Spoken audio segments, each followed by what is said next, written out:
Quem é o Espírito Santo? Ele é Deus, e eu rogarei ao Pai, e Ele vos dará outro Consolador, que fique convosco para sempre. João 14,16. A Bíblia responde explicitamente a pergunta sobre quem é o Espírito Santo, afirmando especialmente sua divindade e personalidade, e destacando sua obra do Antigo ao Novo Testamento. O Espírito Santo é uma pessoa. Muitas seitas do cristianismo negam a pessoalidade do Espírito Santo, afirmando que ele é uma energia ou força. No entanto, a Bíblia é suficientemente clara ao revelar a personalidade distinta do Espírito Santo. Apesar do nome Espírito ser um gênero neutro no grego, sempre é utilizado pronomes masculinos para se referir a ele, o que torna explícita a verdade de que ele é uma pessoa distinta, tanto do Pai quanto do Filho. Mateus 13,16, Lucas 4,18,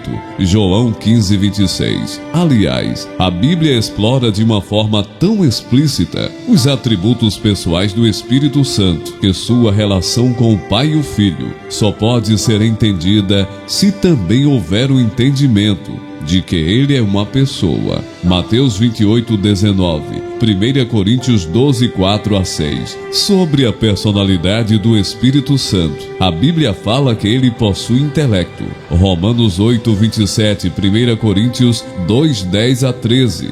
Vontade, 1 Coríntios 12, 11. E emoções, Efésios 4,30. De modo que suas próprias ações refletem essa personalidade, pois ele ensina, exorta, orienta, controla, testifica, repreende, intercede, tem ciúme, etc. O Espírito Santo é Deus. O Espírito Santo aparece nas Escrituras sendo igualmente Deus, assim como o Pai e o Filho. Tanto a fórmula batismal como a bênção apostólica pronunciada pelo apóstolo Paulo indicam claramente essa verdade. Mateus 28,19, 2 Coríntios 13,14. O próprio Jesus, ao falar sobre o Espírito Santo, se refere a ele como um outro Consolador. Numa melhor tradução, um outro Auxiliador. Essa expressão não apenas aponta para o Espírito Santo como uma pessoa, mas também como Deus, pois Cristo se posiciona em pé de igualdade com ele, ao utilizar a palavra outro, ou seja, ele está indicando que o Espírito Santo é alguém como ele. Além do mais, são atribuídos ao Espírito Santo atributos que só pertencem a Deus, como onipresença, onisciência, onipotência e soberania, glória, eternidade e a própria santidade tão singular que o adjetiva. 1 Coríntios 2,10, 12, 4-6 e Hebreus 9,14.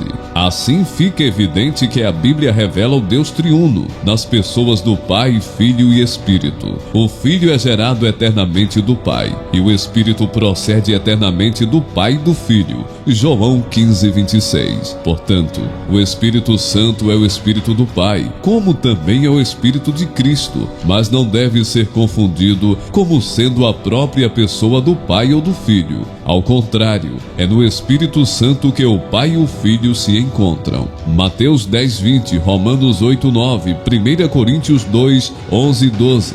Como disse Agostinho de Hipona, o Espírito Santo é a pessoa que une o Pai e o Filho em um vínculo de amor. Em outras palavras, o amor entre o Pai e o Filho é tão grande que se revela na pessoa do Espírito Santo. A igreja primitiva, desde seus primeiros dias, já entendia e reconhecia a plena divindade do Espírito Santo. Isto pode ser notado no episódio em que Ananias e sua mulher foram castigados por terem mentido ao Espírito Santo. Na ocasião, o apóstolo Pedro declarou explicitamente que aquele casal havia mentido a Deus. Atos 5, 3 e 4. Os nomes e títulos do Espírito Santo. Ele é chamado nas Escrituras de Espírito Santo, tanto como referência ao atributo divino da santidade que ele possui por ser Deus, como também para distingui-lo do espírito humano e dos espíritos imundos, isto é, os demônios. A palavra espírito traduz o hebraico ruach e o grego pneuma, que possuem origem em raízes que transmitem o significado de soprar. Às vezes ele também é chamado simplesmente de espírito, ou seja, sem a presença do adjetivo santo. Mas sempre quando isso ocorre, o contexto claramente aponta que se trata do Espírito Santo. Efésios 5:18. Ele também é chamado de Espírito de Deus. Mateus 3:16. Espírito do Senhor. 2 Coríntios 3:17. E Espírito de Cristo. 1 Pedro 1:11. Muito frequentemente ele também é denominado com nomes e títulos que fazem referência à sua obra, como por exemplo, Auxiliador ou Consolador, João 14:16. Espírito da Verdade, João 14:17. Espírito de Vida, Romanos 8:2. Espírito da Promessa, Efésios 1:13, etc. O Espírito Santo deve ser adorado, apesar de geralmente denominarmos o Espírito Santo como sendo a terceira pessoa da Trindade. Isso não deve ser entendido como um tipo de hierarquia dentro da própria Trindade em si, visto que, como já foi dito, as três pessoas da Trindade compartilham a mesma natureza divina, uma natureza que é indivisível. Portanto, ao Espírito Santo deve ser rendido pleno louvor, glória e adoração, como ao Pai e ao Filho. O Espírito Santo no ministério de Jesus. Nos registros do Novo Testamento, podemos perceber a ação direta do Espírito Santo, desde antes do nascimento de Jesus, Lucas 1:13-15, até o fim de seu ministério terreno. Podemos pontuar algumas questões importantes sobre a atuação do Espírito Santo no ministério de Jesus. Humanamente falando, Jesus foi concebido por obra do Espírito Santo. Isso fica claro no anúncio do anjo Gabriel feito à jovem Virgem Maria, Lucas 1:35. Quando Jesus foi batizado por João Batista, o Espírito Santo desceu sobre ele. Na ocasião, ele se manifestou na forma corpórea como de uma pomba, Mateus 3:16, Lucas 3:22. Após ser batizado, Jesus foi levado pelo Espírito ao deserto e depois, pela virtude do Espírito, voltou para a Galileia para pregar o evangelho do reino de Deus, que estava sendo estabelecido.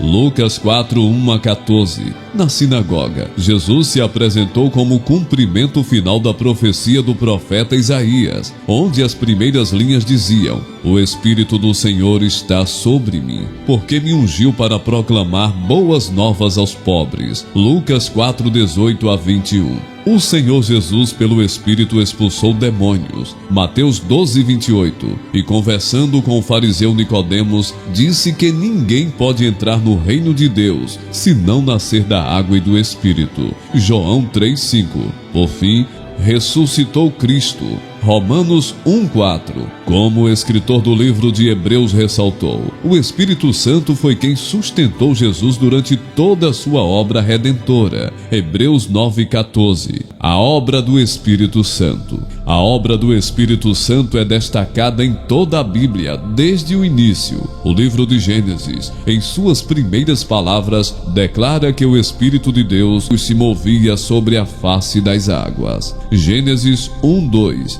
Na criação, o Pai criou todas as coisas através do Filho, pela agência do Espírito Santo. Jó 26:13. João 1:1-3. Portanto, é o Espírito que age como doador da vida. Jó 33:24. E depois também concede aos homens habilidades naturais, que os qualificam para que estes possam viver neste mundo criado. A obra do Espírito Santo na salvação. O Espírito Santo desempenha tarefas específicas com relação à história da redenção. Foi ele quem inspirou as Escrituras, isto é, os autores bíblicos falaram inspirados pelo Espírito Santo. 2 Pedro 1:21. Logo, ele é o grande autor da revelação de Deus, registrada através de sua palavra aos homens. Ezequiel 2:2, Zacarias 9:30, 1 Coríntios 2:12 e 13. Muitas pessoas acreditam que o Espírito Santo agia de forma diferente nos tempos do Antigo Testamento, especialmente no sentido de não habitar permanentemente nos homens. Esse raciocínio leva a uma diferença qualitativa na forma de agir do Espírito Santo, quando comparados os tempos do Antigo e Novo Testamento. Portanto, com relação à economia da salvação, podemos dizer que Deus o Pai planejou e elegeu seu povo. O Filho executou o plano salvífico e o Espírito Santo confirma a obra da redenção, aplicando os benefícios da salvação aos redimidos. Estes, justificados pelo Espírito Santo, são regenerados, santificados e edificados. Logo, todos os esforços na evangelização e no discipulado só são produtivos pela ação do Espírito Santo, que atrai o pecador à mensagem do Evangelho. Símbolos do Espírito Santo. Pomba. Em João 1:32 encontramos o Espírito tomando a forma de uma pomba. As características da pomba fazem dela um tipo apto do Espírito, que são a sua beleza, suavidade, limpeza e a característica de ela ser facilmente incomodada. A pomba também é inofensiva e calma. Óleo, azeite. Óleo, símbolo da unção do Espírito. O óleo de oliveira azeite foi um artigo de grande importância na Palestina, sendo usado como comida, remédio, iluminação e unção. É um tipo constante do Espírito Santo, tanto no Antigo quanto no Novo Testamento. Em Êxodo 40:9-11, aprendemos que o tabernáculo e os móveis deveriam ser ungidos com azeite. Como o tabernáculo era uma figura de Cristo, o azeite figurou Cristo sendo ungido pelo Espírito. Em Êxodo 27:20-21, notamos que o interior do tabernáculo era iluminado pelo uso de óleo de oliveira. Como os pertences eram tipos de Cristo, a interpretação é fácil. Sem a iluminação do Espírito de Deus, ninguém poderia ver as glórias do nosso Salvador. Água. A água é um tipo comum do Espírito Santo na salvação. A água é a fonte da vida. Da mesma forma, é a presença do Espírito que traz vida e fruto espiritual para as nossas vidas. Gálatas 5:22, Isaías 44:3, Atos 2:37. Os remidos também têm uma fonte abundante do poder do Espírito. João 7:38. É necessário água para a limpeza. É o Espírito que limpa nossos corações na regeneração e continua nos purificando quando diariamente nos aproximamos de nosso Pai Celestial.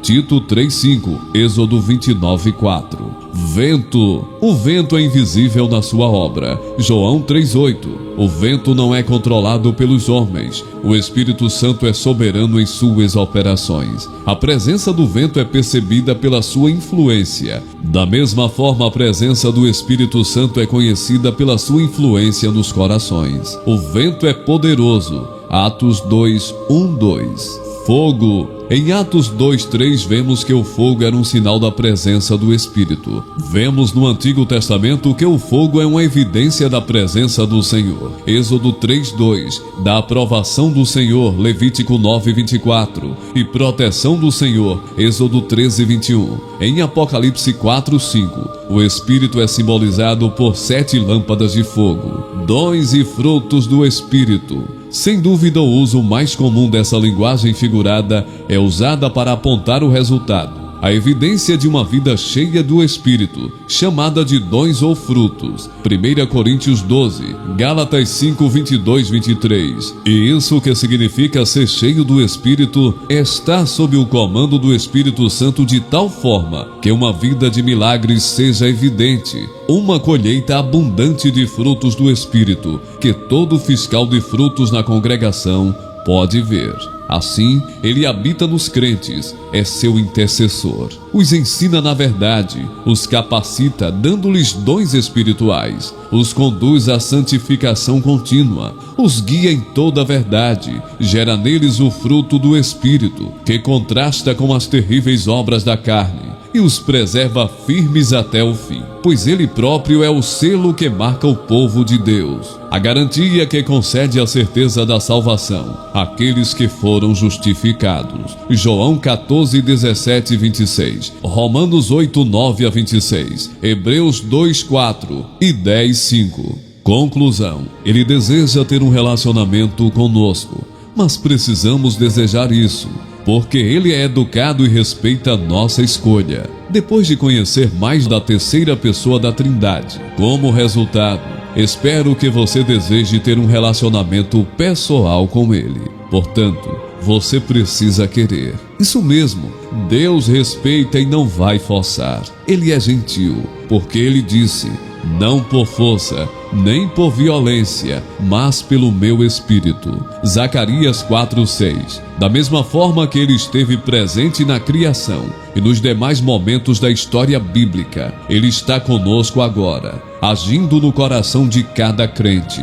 Não viva sem a presença do meigo consolador ao seu lado, mas convide-o, busque-o e faça o que for preciso para ser íntimo dele.